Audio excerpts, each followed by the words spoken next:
I am confused. Being philosophically consistent and being a very honest person, I'm sure you can tell me where God came from.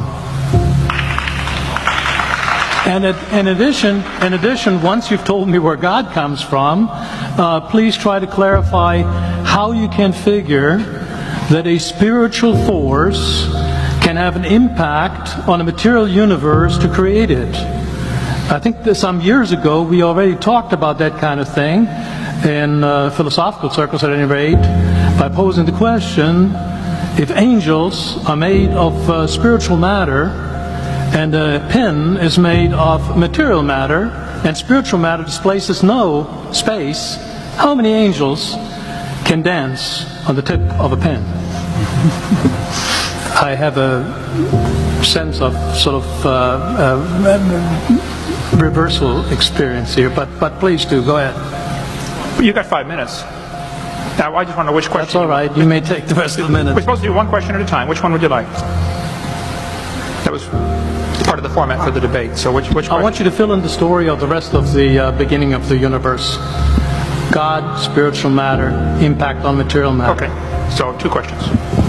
All right. Go ahead. All right, your question, where did God come from, assumes that you're thinking of the wrong, obviously it displays that you're thinking of the wrong God, because the God of the Bible is not affected by time, space, or matter. If he's affected by time, space, or matter, he's not God. Time, space, and matter is what we call a continuum. All of them have to come into existence at the same instant, because if there were matter but no space, where would you put it? If there were matter and space but no time, when would you put it? You cannot have time, space, or matter independently. They have to come into existence simultaneously. The Bible answers that in 10 words. In the beginning, there's time.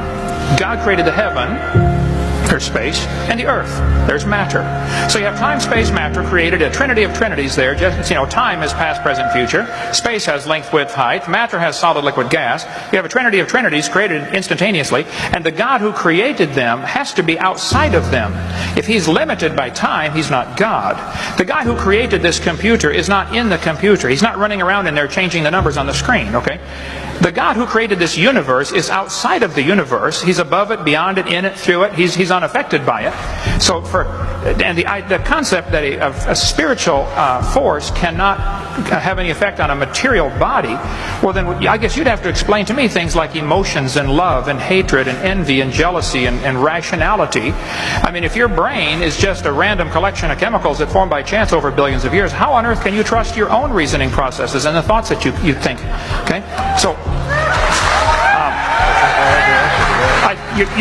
your question, where did God come from, is assuming a limited God.